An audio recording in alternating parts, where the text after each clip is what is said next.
Para nosotros poder tener en cuenta estos conocimientos, en primera instancia, vamos a hacer un preámbulo de qué es un informe psicológico, qué contiene este documento probatorio de carácter de prueba ante las instancias y ante los órganos jurisdiccionales.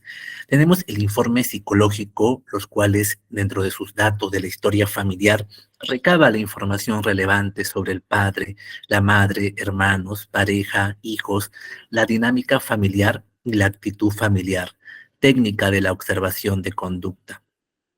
Los objetivos, obtener y conservar evidencias psicológicas que permitan acreditar la ocurrencia de los hechos de violencia en los procesos judiciales y contener elementos fundamentales para la recuperación de la salud mental de la víctima. Indicando los parámetros técnicos contenidos en el artículo 41 del TUO de la Ley 30, 13 y 4, los certificados e informes que califican o valoran el daño físico y psíquico, así como la afectación psicológica, cognitiva o conductual de una víctima, deben estar acordes con los parámetros médicos legales del Instituto de Medicina Legal y Ciencias Forenses del Ministerio Público. También tendrán valor probatorio aquellos informes elaborados acorde a cualquier parámetro técnico que permita determinar el tipo y grado del daño o afectación. Los informes psicológicos de los centros Emergencia Mujer y otros servicios estatales especializados tienen valor probatorio del estado de salud mental en los procesos por violencia contra las mujeres y los integrantes del grupo familiar. Esta afectación psicológica que muchas veces padecen nuestras usuarias que acceden al servicio comprende los signos y los síntomas que presenta el individuo como consecuencia del evento violento, que para ser valorados dependen de su tipo de personalidad, las estrategias de afrontamiento, la autopercepción, la madurez, las experiencias personales, la cultura, habilidades sociales, capacidad de resiliencia, percepción del entorno, entre otras, pudiendo éstas interferir de forma pasajera o permanente en una, alguna o todas las áreas de su funcionamiento psicosocial, personal, pareja, familiar, sexual, social, laboral y o académica. En esta parte voy a hacer una hincapié desde el tema procesal que nos lleva y como un extracto de estas primeras diapositivas vital para el conocimiento y el aprendizaje, los informes psicológicos que son emitidos en un centro de emergencia mujer tienen valor probatorio para acreditar la afectación psicológica de las víctimas de violencia. Ello amparado lógicamente en el artículo 26 de la Ley 3034. Sin embargo, dicha calidad probatoria se encuentra supeditada a que cumplan con los parámetros de la guía de evaluación psicológica forense en caso de violencia contra las mujeres y los integrantes del grupo familiar, aprobado mediante resolución jefatural 258-2021. La discrecionalidad fiscal tiene límites en los principios constitucionales e interdicción a la arbitrariedad, por lo que la no valoración del informe psicológico del CEN se entenderá motivada en cuanto aquella disposición indique de manera expresa y objetiva aquellos parámetros que no habría seguido de la guía mencionada. Quiere decir que tenemos que tener la base en los parámetros establecidos por medicina legal respecto a la estructura y evaluación de nuestros informes psicológicos. Las consideraciones que tenemos en ese sentido para la evaluación son los datos de la historia personal, los antecedentes familiares, la dinámica de la relación de pareja, el contexto de la violencia, la personalidad en personas adultas, el área socioemocional en niños, niñas y adolescentes. El análisis o una interpretación de los resultados que podríamos hacer en adultos y adultos mayores, tenemos la observación de la conducta, el desplazamiento del usuario, el lenguaje, el vocabulario, de acuerdo a su edad o no, movimientos estereotipados, etcétera, colocar si hay hematomas, cicatrices, heridas, etcétera. Punto 2, la organicidad. el establecer indicadores de probable lesión orgánica cerebral y o madurez perceptual. La inteligencia evalúa capacidades cognitivas y su funcionamiento. 4. La personalidad evalúa los rasgos y mecanismos psicológicos, los aspectos del carácter y de la personalidad de un individuo. 5. El análisis fáctico, la descripción de los hechos de violencia. 6. La dinámica familiar evalúa relaciones interpersonales entre los integrantes de la familia. Esto involucra aspectos de comunicación, interacción, estructura y organización de la familia, grado de control que ejercen unos miembros sobre otros, esas relaciones de poder, entre otros. Y 7, en el caso de delitos sexuales de personas adultas y adultas mayores, colocar área sexual. Es importante tener en cuenta estas consideraciones. ¿Qué pasaría si los instrumentos psicológicos no son interpretados de manera correcta? Los resultados de las pruebas psicológicas no son considerados como parte de las evidencias. Uso de instrumentos psicológicos que, a pesar de contar con una adecuada validez y confiabilidad, son aplicados sin tomar en cuenta las características personales de la víctima y todos sus antecedentes personales y familiares. Los instrumentos psicológicos que son aplicados al margen de una metodología científica. Las manifestaciones psicológicas pueden presentarse de forma cognitiva, las dificultades para la atención, el pensamiento intrusivo, la concentración y memoria, la dependencia, temor al abandono, la idealización de su agresor conductual, alteraciones en el control de los impulsos, alteraciones en las relaciones interpersonales, inquietud motora, etcétera, y o emocional, alteraciones afectivas, distorsiones de la autoimagen, la habilidad emocional, tristeza, el llanto espontáneo, etcétera. Respecto a este tema, siempre voy a hacer un acápite en las disertaciones sobre el trabajo que desarrolla un profesional de Zen, en este caso en particular el psicólogo, ¿no? Por el tema de la empatía, de la confiabilidad y acoger a la usuaria en una zona de confort.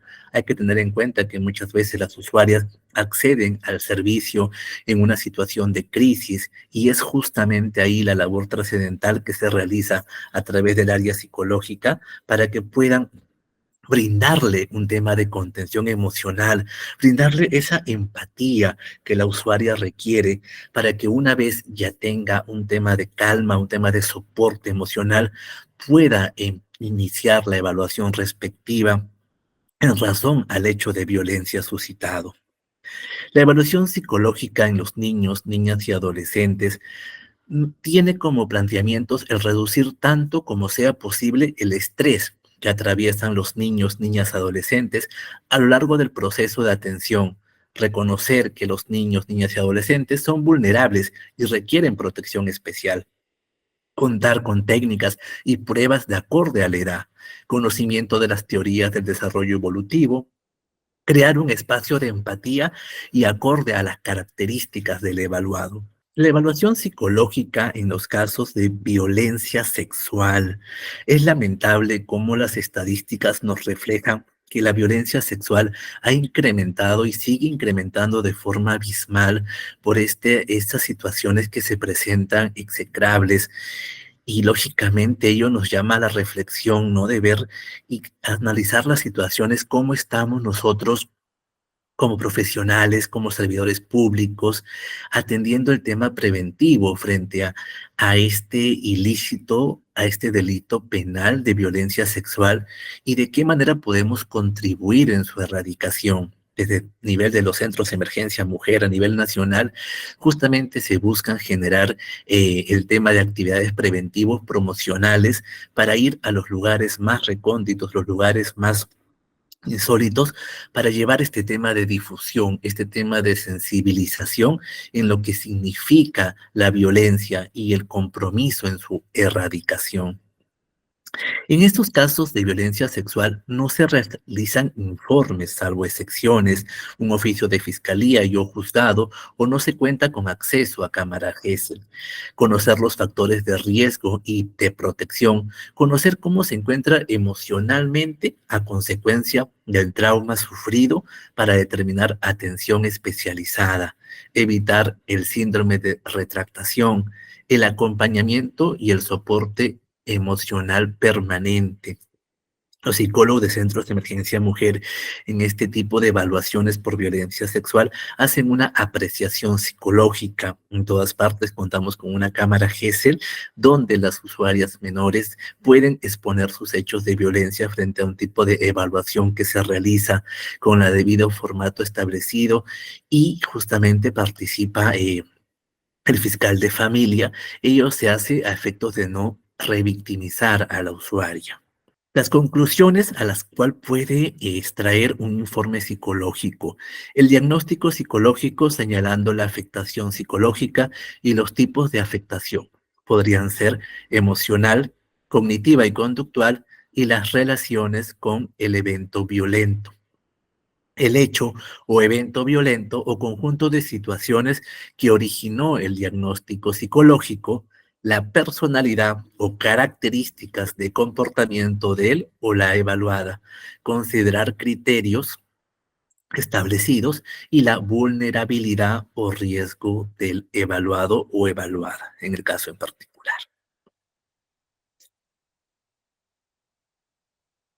Las recomendaciones son las indicaciones que propone el psicólogo y que deviene justamente de las conclusiones para la recuperación de la salud mental y emocional de la persona evaluada y, lógicamente, la protección de la persona afectada.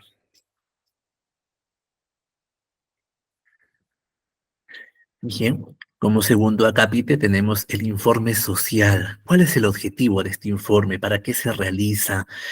Ello lo realiza el trabajador o trabajadora social de Centro de Emergencia Mujer, teniendo como objetivo el obtener y conservar información relevante que permitan sustentar el riesgo y vulnerabilidad en que se encuentran las personas afectadas y promover su protección.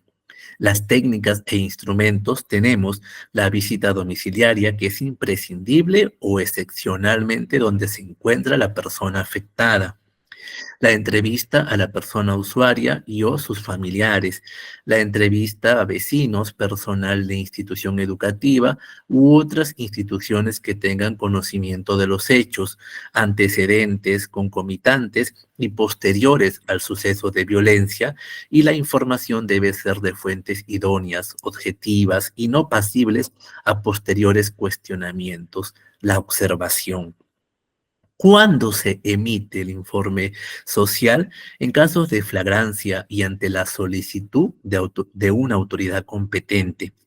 Al tomar conocimientos de un nuevo hecho de violencia o de una circunstancia relevante que pone en riesgo la integridad física o psíquica de la persona usuaria, de sus hijos o hijas, familiares dependientes u otras personas, lo que denominamos las víctimas indirectas, ¿no? Cuando presencian un hecho de violencia familiar.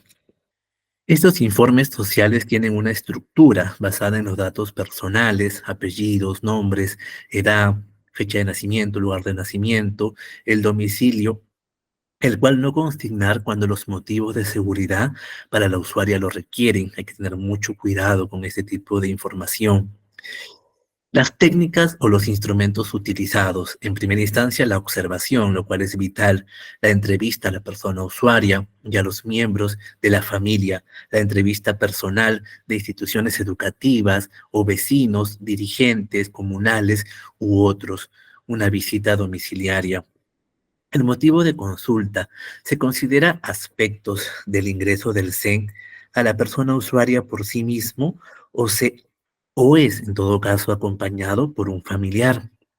Si el informe social es emitido a solicitud de la comisaría, fiscalía o juzgado, o si fue reportado por la línea 100 o un medio de comunicación. Hay que tener en cuenta que tenemos el soporte de la línea 100 que funciona a nivel nacional para que cuando se pueda advertir un hecho de violencia contra una persona o se es testigo de un hecho de violencia en razón a una tercera persona, puedan reportar el incidente para que esta línea 100 pueda reportar a cualquier CEN a nivel del país dentro de la jurisdicción y competencia que corresponda a la intervención del caso de violencia. El otro aspecto es precisar el hecho de violencia suscitado que conlleva que la persona usuaria busque ayuda profesional.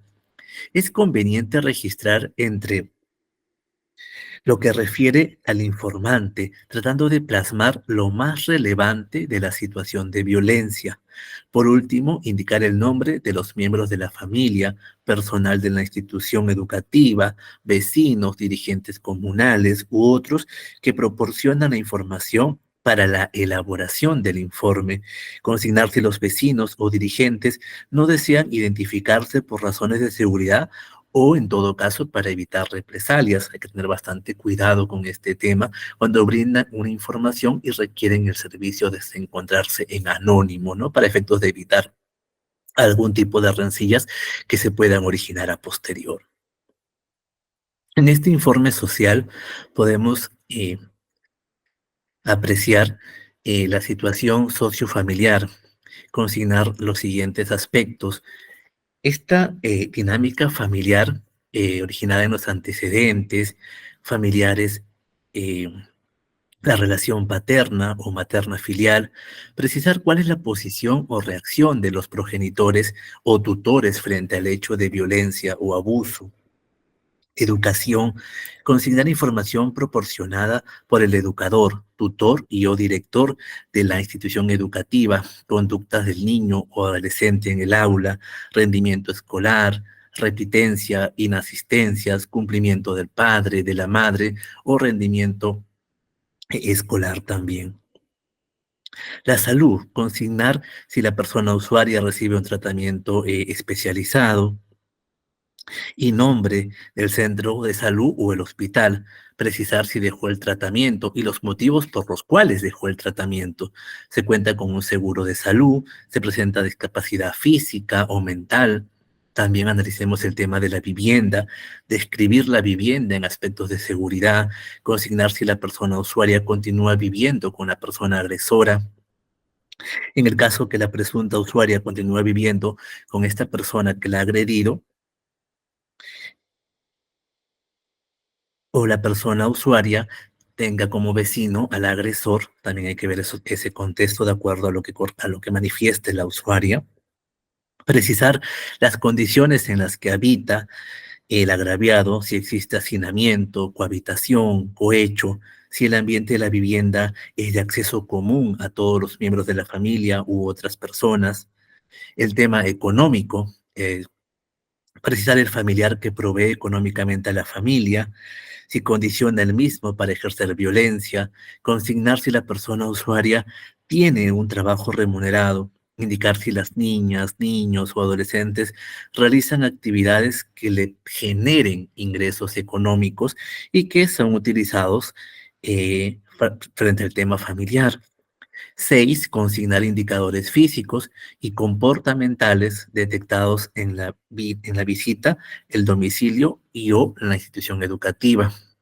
Por eso muchas veces los trabajadores sociales realizan visitas inopinadas, ¿no? Para advertir la situación insofacto de cómo se encuentra la usuaria en un determinado día, determinada hora, de acuerdo a la programación que ellos tienen en los 3 tipos de niveles de casos catalogados con riesgos leve, moderados o severos. Estos factores de riesgo detectados, eh, el vínculo y la posibilidad de acceso de la persona agresora a la persona usuaria, la respuesta de los cuidadores frente al hecho, si cuenta o no con una red de soporte familiar, el estado de salud del agraviado, otros que se encuentran consignados en el presente protocolo, la situación de vulnerabilidad. ¿Cuán importante es este considerando para saber en todo caso cuando una usuaria tiene hechos vulnerables? y poder consignarlo en este informe social. La estimación del nivel de riesgo, ya se ha precisado que tenemos tres niveles de riesgo: leve, moderado y severo, de acuerdo a la complejidad de cada caso. La red de soporte familiar o social, consignar los factores protectores con los que cuenta la persona usuaria, familiares, centros de protección, instituciones, entre otras. En el caso de los familiares, presentar nombres, parentesco y domicilio. Conclusiones. Esas conclusiones deben ser coherentes con el cuerpo del informe y relacionadas con los factores de riesgo detectados. Se debe estimar en el nivel de riesgo y factores de riesgo que ponen en peligro la integridad de la persona usuaria. Las recomendaciones deben ser coherentes con el contenido y la conclusión del informe, acordes con los factores de riesgo detectados y en función a la autoridad a quien está dirigido el documento. Manifestaciones de violencia basada en género. ¿En qué tipo de situaciones podemos analizar este tipo de informes psicológicos, informes sociales, y cómo nos ayudan en el tema procedimental al área legal para que pueda sustentar y pueda acreditar un hecho de violencia? Aunado también con el RML, que es el reconocimiento médico legal por un hecho de violencia física o en todo caso sexual. Tenemos la violación en relación de pareja, el feminicidio, un hecho lamentable y execrable que suscita de forma muy abrumadora a nivel de nuestro país y que justamente lo denominamos como una pandemia más porque cobra vidas de víctimas inocentes, de madres, de usuarias que muchas veces dejan a los niños en la orfandad. Entonces, justamente ese es nuestro gran trabajo y nuestra gran tarea de evitar y promover acciones de prevención para que el feminicidio ya no siga siendo una pandemia latente, no siga siendo un hecho que nos pueda a nosotros afectar en gran medida, sobre todo a nuestros hijos, hijas, tomar conciencia, educar a nuestros hijos varones de forma correcta, sin que intervenga el machismo, y a las damas de igual manera a tomar la decisión de denunciar, a no tolerar o no permitir ni un hecho de violencia. Muchas veces la usuaria que llega al servicio llega una primera vez por un hecho de violencia psicológica. Solo fue insultos, amenazas, refieren. Luego viene un hecho de violencia física y a una tercera denuncia ya es un hecho más complejo que muchas veces puede ser un feminicidio, cuando justamente se puede prever y poder evitar esas situaciones que no se lleguen a presentar. Tenemos la esterilización forzada, trata de personas con fines de explotación sexual. Muchas veces tenemos organizaciones que se dedican a este tipo de situaciones y ello tenemos que justamente hacer coordinaciones con la Policía Nacional del Perú para hacer operativos, para que puedan llegar a estos lugares donde se ejerce este tipo de situaciones y poder en gran medida actuar conforme a la ley lo dictamina para sancionar a estas personas que se dedican y trabajan en base a este tipo de hechos.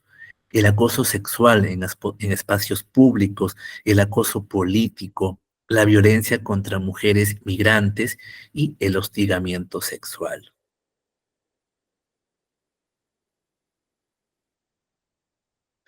La violencia obstétrica, la violencia en conflicto armado, la violencia en conflictos sociales, la violencia y las tecnologías de la información, la violencia por orientación sexual, violencia contra mujeres con virus de inmunodeficiencia humana, el VIH, violencia en mujeres privadas de libertad, violencia contra mujeres con discapacidad.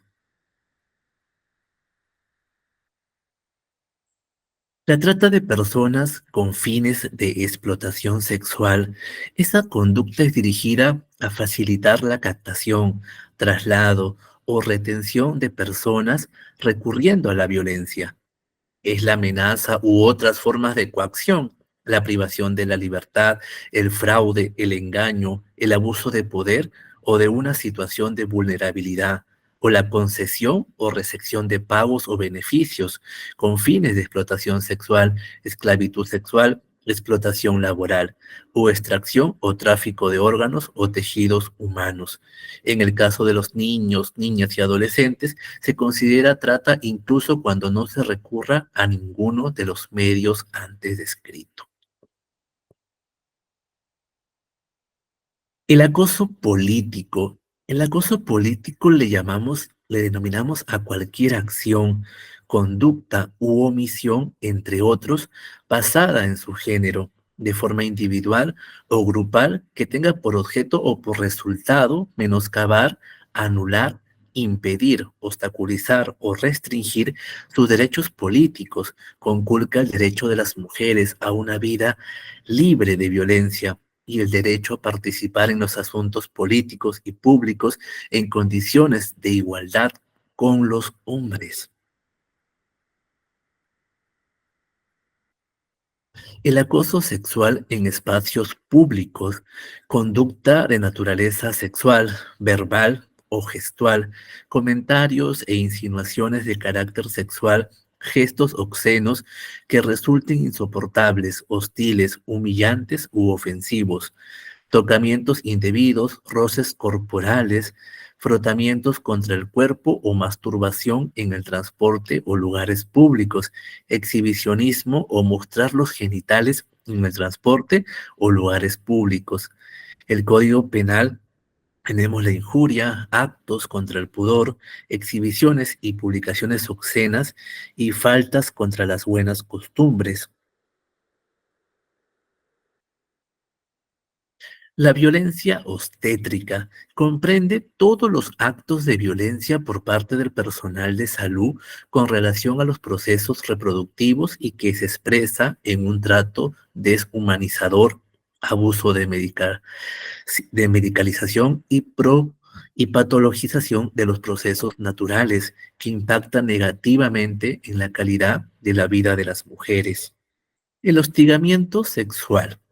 Este hostigamiento sexual típico o chantaje sexual consiste en la conducta física o verbal reiterada de naturaleza sexual o sexista, no deseada o rechazada, realizada por una o más personas que se aprovechan de una posición de autoridad o jerarquía o cualquier otra situación ventajosa en contra de otra u otras, quienes rechazan estas conductas por considerar que afectan su dignidad, así como sus derechos fundamentales. El hostigamiento sexual consiste en esta conducta física o verbal reiterada de carácter sexual o sexista o de una o más personas hacia otras con presidencia de jerarquía, estamento, grado, cargo, función, nivel remunerativo o análogo, creando un clima de intimidación, humillación y hostilidad. La violencia por orientación sexual se refiere a todo acto o conducta que cause muerte, daño o sufrimiento físico, sexual o psicológico a una persona por su orientación sexual. La violencia hacia la diversidad sexual tiene como expresión más grave a los homicidios, asesinatos y violaciones sexuales, a los cuales se le denomina crímenes de odio o violencia por prejuicio. Hay que tener en cuenta que nosotros no toleramos ningún hecho de violencia en ninguna de sus manifestaciones. Todas y todos tenemos los mismos derechos en igualdad de condiciones, en igualdad de oportunidades.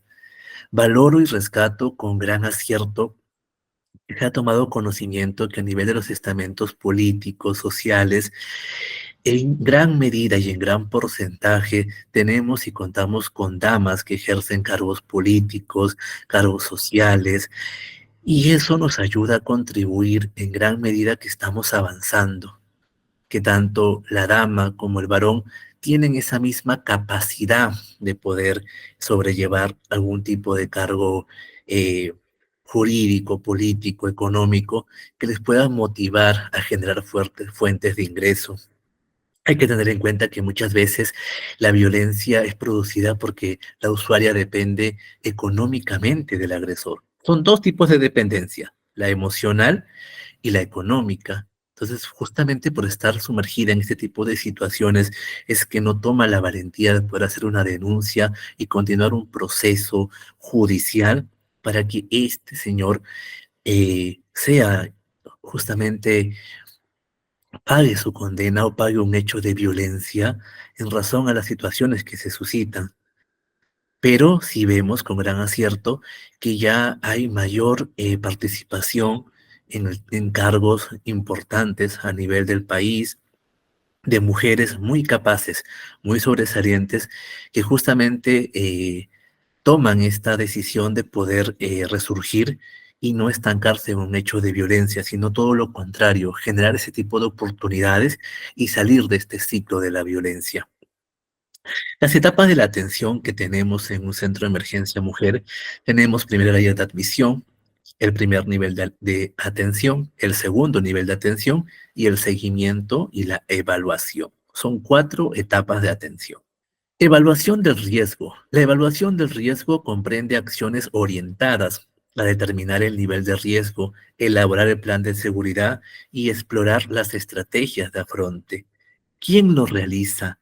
Preferentemente él o la responsable del servicio social, o en su defecto por el personal responsable del servicio de psicología o legal debidamente capacitado en temas de género, violencia, manejo de técnicas de entrevista y valoración de riesgo.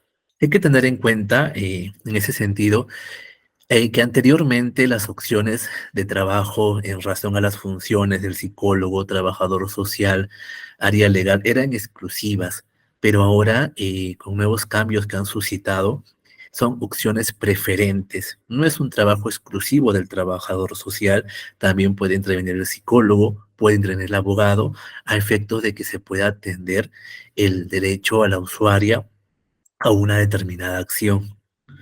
La valoración de riesgo es determinar esa probabilidad de recurrencia de un hecho de violencia familiar o sexual que ponga en peligro la vida y la salud de la persona a partir de la presencia y la interrelación de uno o más factores de riesgo que incrementan la posibilidad de la aparición del hecho, prediciendo el tiempo que podría ocurrir y la gravedad del mismo.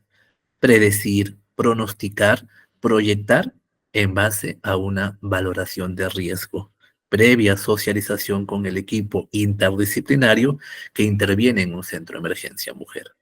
Las fases de esta evaluación de riesgo tenemos en primera instancia la identificación de factores de riesgo y factores protectores. Debemos explorar en factores de riesgos como protectores a partir de la hipótesis planteada en función del caso en particular. Principales instrumentos: la observación, la entrevista y la visita domiciliaria. ¿Qué son estos factores de riesgo?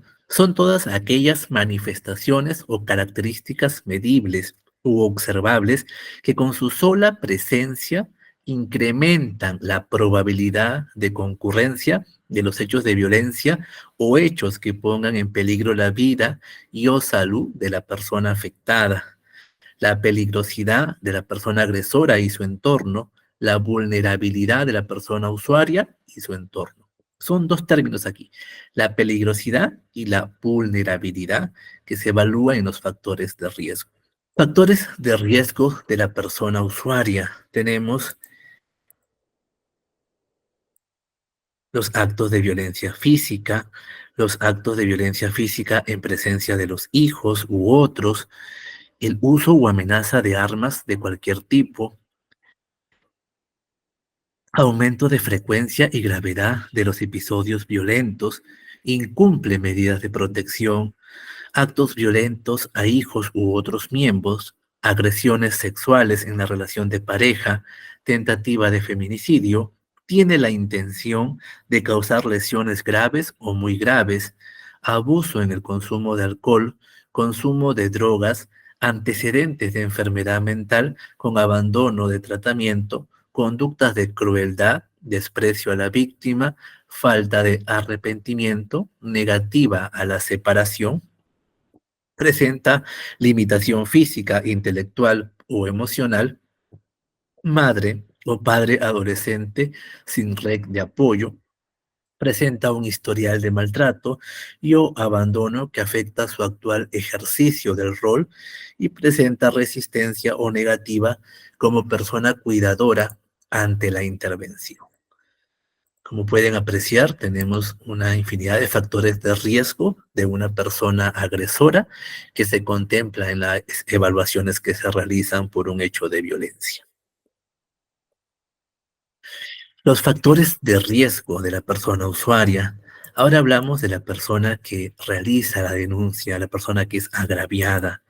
Tenemos diversos factores de riesgo, por ejemplo, el carecer de soporte familiar y social, la dependencia económica, la justifica o resta importancia a las agresiones, él desiste de denunciar, retira denuncias, no quiere abandonar a la persona agresora, ha iniciado recientemente relación de pareja, presenta vulnerabilidad, presenta alguna persona con alguna discapacidad, dependencia afectiva, percepción de peligro de muerte en el último mes, amenaza con dañar a los hijos o a alguien más, abuso en el consumo de alcohol, no presenta lesiones, ha presentado lesiones graves, tentativa de feminicidio o parricidio, presenta síndrome de indefección, presenta fantasías, ideas, intentos o amenazas de suicidio.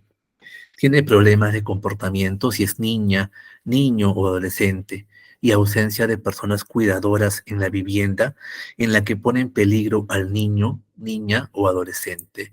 Ello corresponde a los factores de riesgo de la persona usuaria. Paralelamente con la identificación de factores de riesgo, también se debe contemplar los factores protectores. Estas las categorizamos en tres aspectos. Así como presenta una usuaria un tipo de riesgo, también puede contar con factores de protección, factores de ayuda que le brinden a esta usuaria herramientas para poder ella enfrentar una denuncia por hechos de violencia. Tenemos los vínculos afectivos, familiares, sociales, laborales, comunitarios, que brindan soporte y contención.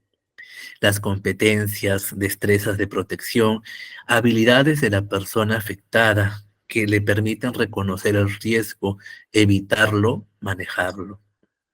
Recursos institucionales como herramientas externas que permiten proteger o ayudar a las personas afectadas por violencia o satisfacer necesidades materiales y no materiales. El análisis. Para realizar el análisis de riesgo y establecer una valoración en base a la información obtenida sobre la probabilidad de recurrencia e impacto del hecho de violencia, nos apoyamos en un análisis que contempla lo cualitativo y lo cuantitativo. En lo cuantitativo utiliza elementos descriptivos que permitan advertir el impacto y la probabilidad de ocurrencia de la violencia en la persona usuaria.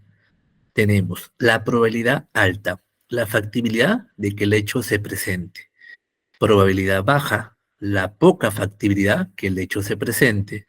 Impacto alto, si el hecho llegara a presentarse, tendría efecto grave sobre la vida de la salud de la persona usuaria u otra, y el impacto bajo, si el hecho llegara a presentarse, tendría efecto leve sobre la vida o salud de la persona usuaria u otra. La determinación de nivel de riesgo. Iniciamos por el más grave, que es severo, continuamos moderado y finalmente el leve. El severo es altamente vulnerable a la persona usuaria, alta probabilidad de recurrencia del hecho, impacto alto y escasos factores protectores y tiempo corto de recurrencia del hecho. Moderado, medianamente vulnerable a la persona usuaria, alta probabilidad de recurrencia del hecho, bajo impacto del hecho, solo algunos factores protectores y tiempo corto de recurrencia del hecho. También si baja probabilidad de recurrencia, alto impacto y algunos factores protectores y el tiempo de ocurrencia del hecho es de mediano a largo plazo. Leve, la baja vulnerabilidad para la persona usuaria, baja probabilidad de recurrencia, bajo impacto y existen de factores protectores y tiempo de ocurrencia. Asimismo, tenemos que contemplar el tiempo de frecuencia. el análisis del nivel de riesgo entre probabilidad alta, probabilidad baja, acciones, peligros de vida y salud, el impacto alto, impacto leve, riesgo severo o moderado, leve, en todo caso catalogados como niveles de riesgo. ¿Qué debemos hacer? La identificación de los factores de riesgos y factores protectores. ¿Cuál es la perspectiva? Ahí tenemos la peligrosidad de la persona agresiva y la vulnerabilidad de la persona afectada y su entorno. Técnicas e instrumentos, entrevista semiestructurada, visita domiciliaria. ¿Qué puede suceder y cómo puede suceder? Tenemos el análisis, en gran medida y el método, cuál es la probabilidad de la que ocurra y cuál sería su consecuencia, probabilidad de impacto, valores numéricos, análisis cualitativo, análisis cuantitativo, determinación del nivel de riesgo, determinantes, impacto, probabilidad, tiempo, niveles, leve, moderado y severo. Este es el esquema en el cual podemos plantear qué debemos hacer ante la identificación de los factores de riesgo y los factores protectores. El plan de seguridad. Este hecho es de vital importancia en la atención a una usuaria por un hecho de violencia. Tiene como objetivo preparar a esta persona usuaria para actuar ante situaciones potencialmente peligrosas, describiendo acciones que incrementará su protección y la de sus dependientes. Valorando el riesgo como moderado o severo, se elabora conjuntamente con la persona usuaria el plan de seguridad de acuerdo a las particularidades del caso y la cartilla de seguridad. Se deben considerar las siguientes probabilidades frente a una situación de riesgo severo o moderado, si la víctima decide no retirarse del domicilio o en todo caso si decide retirarse del domicilio. Básicamente en estos dos aspectos. Las estrategias de afrontamiento corresponde a la toma de decisión sobre la denuncia, donde es necesario analizar la motivación de la persona usuaria para denunciar y los factores internos y externos que afectan la toma de decisiones.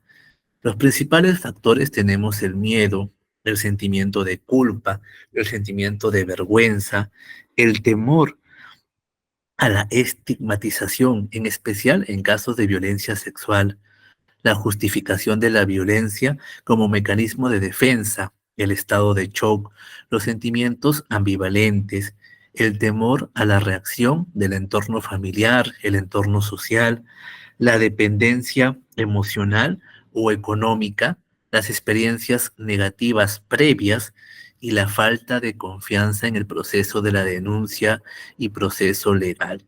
Si bien es cierto, cuando una usuaria accede al servicio, nosotros no podemos generar falsas expectativas a la usuaria, pero sí brindarle todo el soporte legal, todo el acompañamiento, el patrocinio correcto desde que inicia el proceso hasta que finalice el proceso. Y aún así, si una usuaria accede al servicio cuando ya se encuentra en un proceso de violencia, vamos a suponer que llega cuando el proceso está en la etapa fiscal, pues de igual manera nosotros tenemos la función de accederle al servicio, de incorporar a esta usuaria, brindarle los tres tipos de atenciones y continuar con el seguimiento legal desde la etapa en que se encuentre hasta su finalización. Igual forma, nosotros como Centros Emergencia Mujer no tenemos un tema de jurisdicción o competencia en estricto orden. Si bien es cierto, viene una usuaria de otro departamento, pues debemos atender la denuncia como tal y luego de realizar todas las acciones pertinentes, poder evaluar, de acuerdo a lo que se consolide con el equipo de atención, una derivación al Centro de Emergencia Mujer que corresponde. Asimismo, con DNI o sin DNI, la usuaria debe ser atendida por un hecho que llegue al Centro de Emergencia Mujer a denunciar por temas de violencia. No es obligatorio el cumplimiento de contar con su documento nacional de identidad. Asimismo, el servicio es completamente gratuito. no puede generar ningún tipo de gasto a la usuaria por un patrocinio, por una evaluación, por un soporte social o por una consulta u orientación. Hay que tener en cuenta que nosotros como programa Aurora nos diferenciamos de otras entidades porque desarrollamos gestión social. Si bien es cierto, es una usuaria que acude al servicio por un tema que muchas veces no es de nuestra competencia, podemos plantear el tema de una derivación a otra institución, promover la escucha activa para que la usuaria se sienta atendida y que en un centro de emergencia ha tenido un tipo de soporte y lógicamente hacer la derivación de forma asertiva a la usuaria para que en otro servicio donde corresponda la materia, por ejemplo, de alimentos directamente, pueda ser atendida como es el MINUS.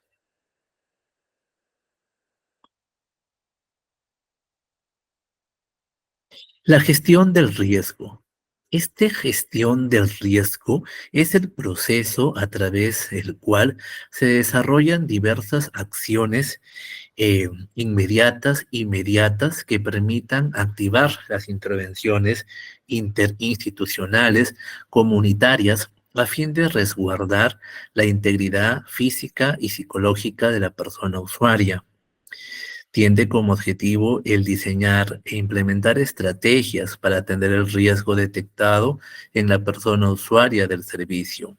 Esta gestión del riesgo implica activar las intervenciones interinstitucionales, entre paréntesis, plan de atención, necesarias para brindar oportunas medidas de protección social y legal, previniendo de esta forma la ocurrencia de un nuevo hecho de violencia o incluso la tentativa de feminicidio o el feminicidio. Los planes de atención. Estos proponen un conjunto de acciones coordinadas que la persona operadora deberá aplicar atendiendo el nivel de riesgo y en consideración a las particularidades de cada caso de violencia detectado. Si bien es cierto, hay un formato, hay una base legal debidamente estructurada, no todos los casos son de carácter igualitario. Todos tienen un tratamiento diferente de acuerdo a la complejidad de cada caso en particular. El objetivo es la planificación de acciones orientadas a la atención integral de la persona usuaria del servicio. Esta debe ser realizada en forma conjunta, principalmente por el trabajador social y o el psicólogo.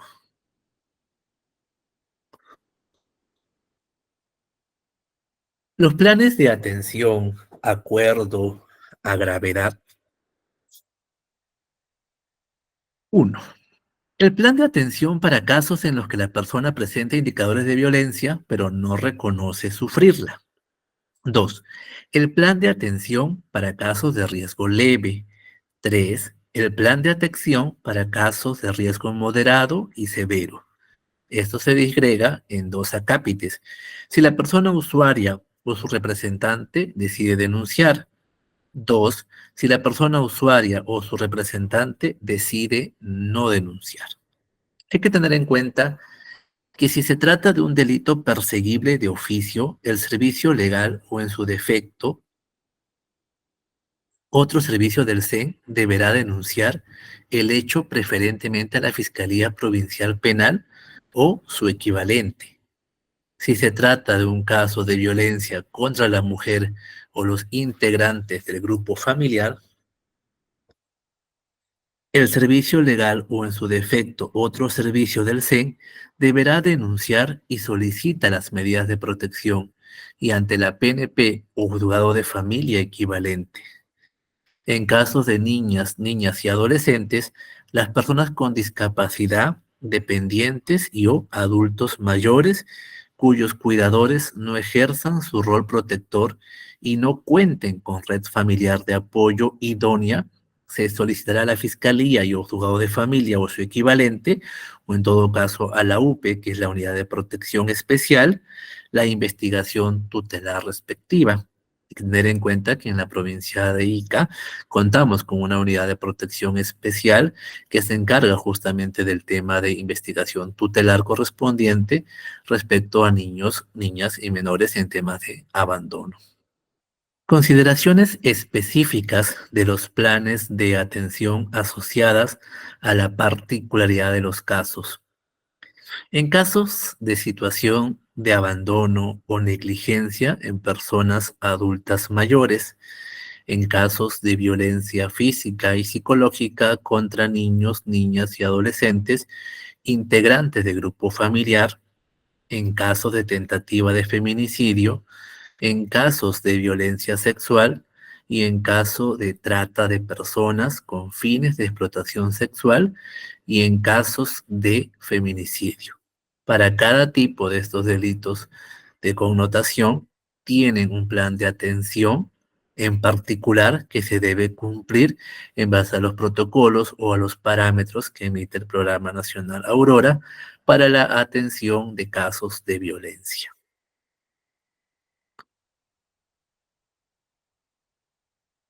¿Qué tenemos que hacer?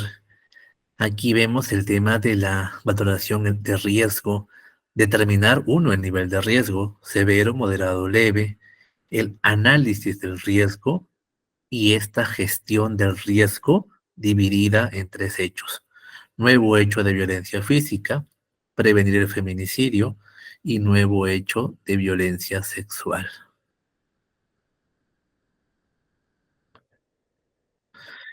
Tener presente que realizar un instrumento o un resumen de lo que se ha tratado durante la entrevista, recalcando las alternativas de afronte conjuntamente con la persona usuaria, el poder despejar dudas o posibles malos entendidos, comentar tareas o actividades futuras, establecer la siguiente cita o derivación, realizar el cierre con frases positivas, agradecer la confianza y promover el retorno.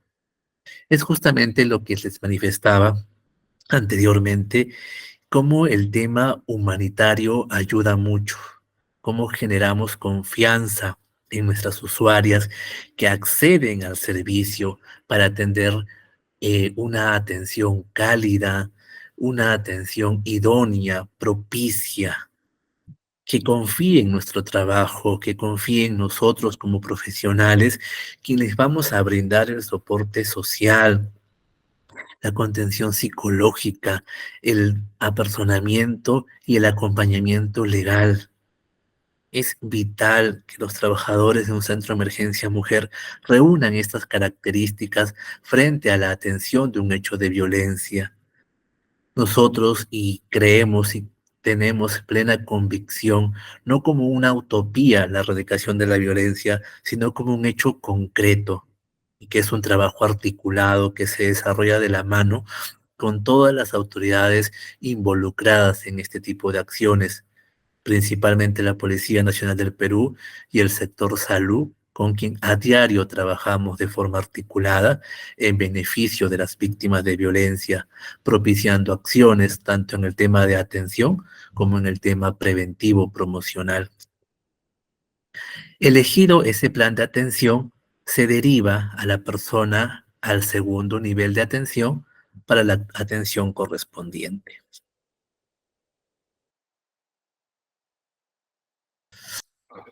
Bien, buenas tardes. Ya han transcurrido los 10 minutos. Vamos a continuar con la ponencia sobre informes psicológicos y sociales como niveles de prueba.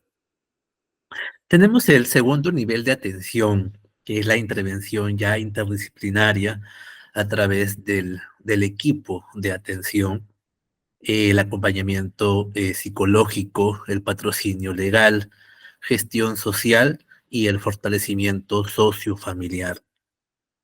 Siempre recordar que existen acciones específicas de acuerdo al caso, movilizar estos recursos internos y externos y parte de un informe social, fortalecer las redes familiares o sociales, identificar una red idónea, acercamiento y el contacto, la identificación de debilidades y elaborar y ejecutar un plan de trabajo. La evaluación. El estudio y la evaluación de los casos, esta es una actividad continua realizada por el equipo SEN. Hay que tener en cuenta que no solamente es la evaluación que se realiza en el momento, sino lógicamente luego se hace seguimientos con visitas domiciliarias para poder eh, evaluar en qué circunstancias o en qué situaciones se encuentra la usuaria.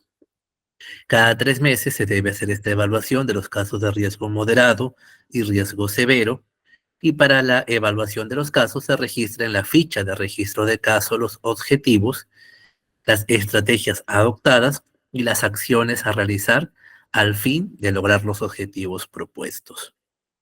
La derivación, esto implica la coordinación permanente con autoridades y personas operadoras de los sectores, tanto salud, justicia, educación e interior, así como el Ministerio Público, el Poder Judicial u otras instituciones según corresponda, garantizando una intervención oportuna, eficaz y de calidad. Luego de la derivación de la persona usuaria a servicios complementarios, se verifica que haya accedido a los servicios derivados y al resultado de los mismos como parte de la estrategia de un caso planteado. Este seguimiento de los casos es una actividad, sin embargo, mensualmente el equipo técnico del SEN se reúnen, ¿no? A fin de revisar los casos, verificar si las referencias han sido continuas, efectivas, e identificar nuevas necesidades de la persona usuaria del servicio. Por eso que hay una parte vital en nuestro trabajo diario que es la socialización de casos y la reunión de discusión de casos, porque justamente es este pormenor para que el equipo se pueda reunir y vean de qué manera han atendido un caso, de qué manera van desarrollándolo y si hay algunos temas pendientes por realizar, hacer el trabajo complementario por las tres áreas, psicológica, social y legal. Las reuniones se llevan a cabo revisando de manera correlativa las fichas ingresadas al servicio, lo que le llamamos el seguimiento operativo, que solo lo realizan los profesionales del equipo de atención. Y en los casos de riesgo moderado y severo, se evalúan estas actividades tendientes a la protección y recuperación, así como el estado del proceso judicial de cada usuaria. El equipo técnico debe priorizar su reinserción al servicio. Y en los casos de riesgo moderado y severo, se debe realizar el seguimiento dentro del periodo de una semana, un mes y 3 meses.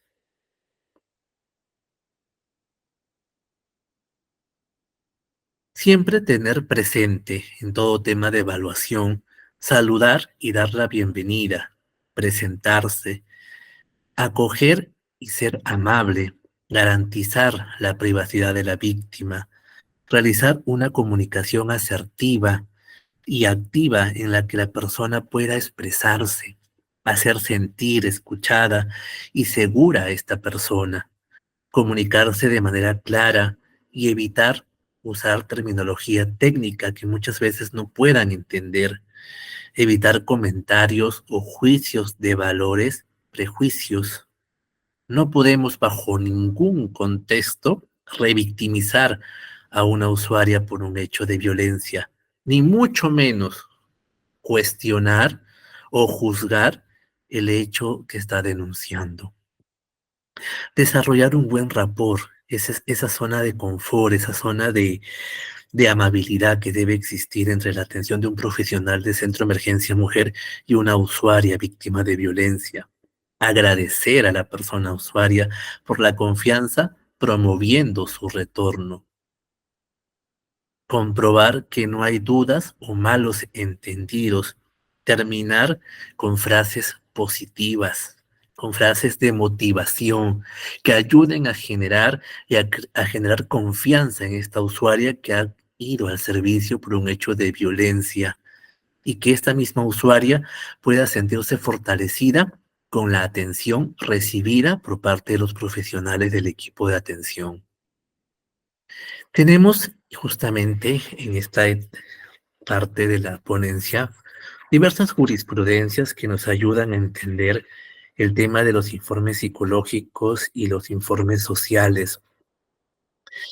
Por ejemplo, tenemos la casación número 3207-2022 ICA, que son los delitos sexuales, donde la Suprema ratificó que estos informes tienen el mismo valor probatorio que las pericias del Instituto de Medicina Legal. Muy interesante. Al respecto, esta Corte Suprema ya se habría pronunciado sobre esta validez de estos informes psicológicos del CEN frente a los protocolos periciales oficiales del Instituto de Medicina Legal del Ministerio Público y de forma más específica y acorde con lo planteado por el recurrente, donde se determinó la misma validez probatoria de estas experticias psicológicas del CEN y de las institucionales. Además, estableció que no requieren una ratificación pericial. Estos fundamentos jurídicos relevantes es que el casacionista planteó como tema para desarrollo jurisprudencial el valor probatorio de estos informes psicológicos emitidos por los peritos de los centros Emergencia Mujer, ubicados en las comisarías de la Policía Nacional del Perú, con el propósito de validarlos como prueba suficiente para una condena en delitos sexuales.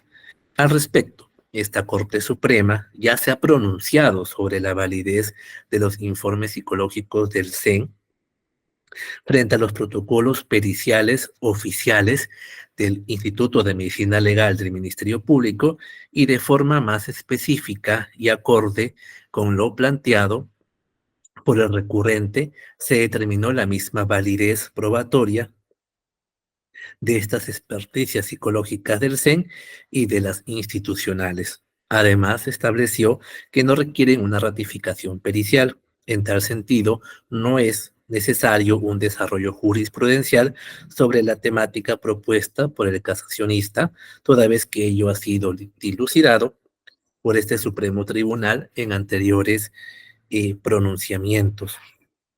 Por ende, su invocación vía recurso extraordinario, evidencia que lo perseguido por la defensa recurrente se basa en una aplicabilidad particular a su caso concreto, lo que no supone un interés casacional de carácter colectivo. Así deviene en inadmisible el extremo de casación excepcional, al verificarse lógicamente el incumplimiento de lo prescrito por el numeral 3 del artículo 430 del Código Procesal Penal. Informes psicológicos de CEN tienen el mismo valor probatorio que una pericia institucional, que también lo podemos catalogar en la casación 1293-2021 en Piura. En primer lugar, dicho informe ha sido emitido por un psicólogo adscrito al Centro de Emergencia Mujer, en el que se concluyó lo siguiente. La usuaria presenta afectación psicológica asociada a los hechos descritos en el relato. Desde esta óptica, dicho elemento de convicción resultaba de suma importancia para corroborar periféricamente la versión de la víctima, pues se verificaría que ésta presentaba afectación psicológica relacionada con los hechos materia de imputación.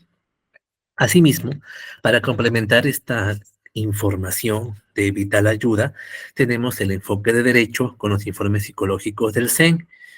Ya, por ejemplo, tenemos que si la Fiscalía abre una investigación, valida las pruebas que se están exhibiendo públicamente, ya con un caso armado, recién podríamos proyectar qué tipo de consecuencia podría traer.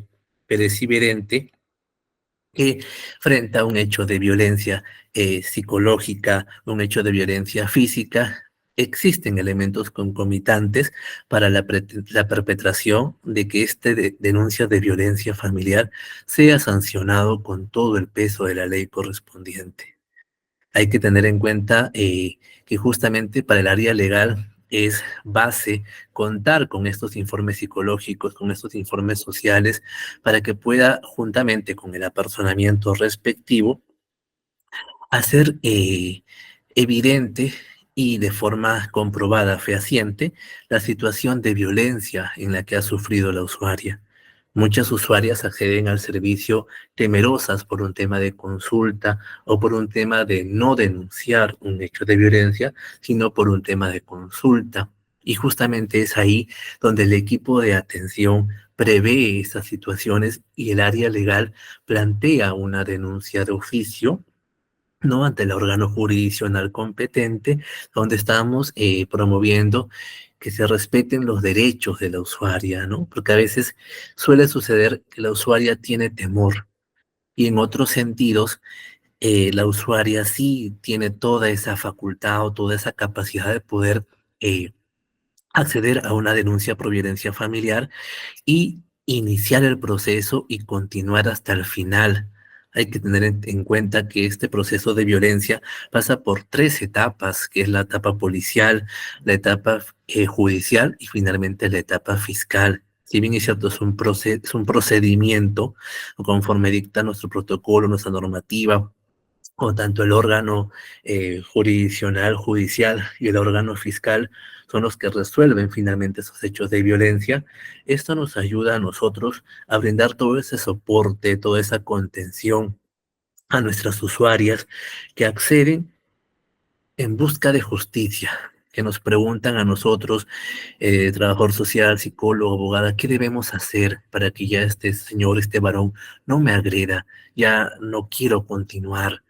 Entonces, brindarle todas estas herramientas necesarias que ella necesita para juntos, en equipo, formar un engranaje y trabajar integradamente, tener esta capacidad de poder llegar a la usuaria y brindarle todo tipo de soporte emocional, soporte legal y soporte social.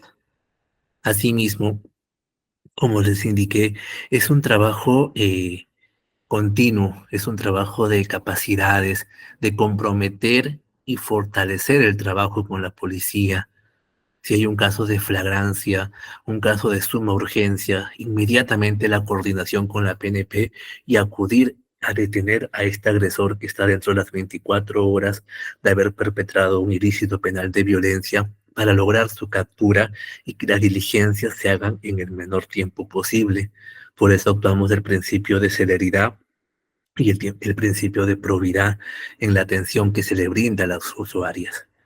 Y una vez que este proceso ya llega a nivel judicial o a nivel de juzgado, tenemos el tema de que se emitan en el menor tiempo posible esas medidas de protección que garantizan a la usuaria un tema de alejamiento por parte de este agresor y que justamente ante este incumplimiento de esas medidas de protección o que el agresor se encuentre renuente a acatar lo que un órgano jurisdiccional determina, pueda ser renunciado por resistencia o desobediencia a la autoridad, lo cual ya contempla dos delitos, el violencia familiar primigenio y el tema de no cumplir con una medida de protección determinada por órgano competente.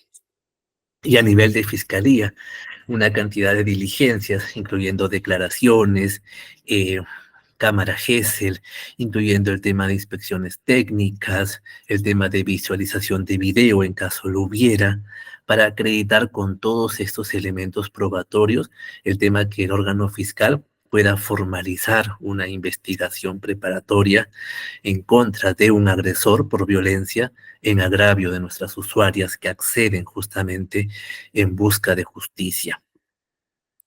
Caso contrario, cuando muchas veces esta usuaria desiste por algunas situaciones particulares o por un tema de propia voluntad, muchas veces la Fiscalía no reúne los elementos de convicción y archiva esta investigación. Es trabajo del abogado de CEN poder apelar como corresponde este archivo para que buscar de alguna forma resarcir esa resolución y poder lograr el objetivo de que la investigación continúe su cauce. Por eso, qué tan importante es la atención desde el primer momento que la usuaria llega al servicio atenderla diligentemente y realizar todas las acciones pertinentes, sobre todo cuando son casos de flagrancia, sobre todo cuando hay casos con detenidos que requiere una atención inmediata. Y aún así, en orden de prioridad tenemos los casos de feminicidio, los casos de tentativa de feminicidio, trata de personas, los casos de explotación sexual, violencia sexual, violencia física y violencia psicológica. Entonces, justamente en esa medida, mientras que el compromiso tanto de los profesionales de un centro de emergencia mujer, de las autoridades capacitadas en esos temas de violencia, que ejerzan su labor como tal, tanto la Policía Nacional de Perú, el órgano judicial a través del juez, la Fiscalía, es un engranaje, es un equipo. Por eso justamente en cada zona de intervención se reúnen temas de instancias provinciales contra la erradicación de la violencia, el tema de las mesas de trabajo de la CODISEC o de COPROSEC, donde todas las autoridades involucradas de un determinado distrito o provincia se reúnen para lograr plantear estrategias idóneas para que este hecho execrable de violencia ya no se vuelva a concurrir, que los índices de violencia reduzcan en gran medida. Ahora hay que tener en cuenta otro tema. No es muchas veces que la violencia haya incrementado. Lo que ha incrementado es que tenemos en su mayoría damas, mujeres con una capacidad de denunciar, que ya no toleran quizás lo que existía antes en el tema del machismo muy arraigado en nuestros antecesores. Ahora es diferente, ahora ya hay mayor difusión, mayor presencia de estas instituciones que contribuyen a una protección o una recuperación de una usuaria víctima de violencia, y ello le genera ir, acercarse a una comisaría, no tener temor y hacer la denuncia como corresponde. Cada persona es consciente de sus acciones, lo bueno y lo malo. Ya tenemos esa capacidad de discernimiento para poder enfrentar que si cometemos un delito, un ilícito penal, debemos ser resarcidos con todo el peso de la ley. Entonces, justamente en esa medida también es que interviene la actividad de promoción, la actividad de las estrategias que tiene el programa Aurora, que buscan actuar antes de, y el equipo de atención que está presente después de que ya el hecho de violencia haya sido perpetrado para el logro de la justicia, en busca de una justicia propicia e idónea, y que nosotros contribuyamos con eso, ya eso nos hace sentir fortalecidos y que estamos en gran medida contribuyendo a que esta situación o a esta pandemia de la violencia ya no siga incrementando en gran medida y no prendamos la televisión, las redes sociales y veamos hechos de feminicidio tan lamentables. Y justamente los niños o niñas menores, que son el futuro de nuestra sociedad, que tengan que perpetrar estos hechos de violencia y finalmente quedan huérfanos y son derivados a una unidad de protección especial, en este caso la UPE, para las acciones pertinentes. Hay que tener cuidado muchas veces en nuestro comportamiento, en nuestro actuar. ¿Qué es lo que queremos? Fomentar una familia unida, una familia íntegra, con mamá, papá, hijos, con igualdad de derechos, con igualdad de oportunidades, que nuestros menores niños vayan creciendo con esa ideología de poder hacer un trabajo en conjunto, en casa, de que todos colaboren. Es desde pequeño la formación.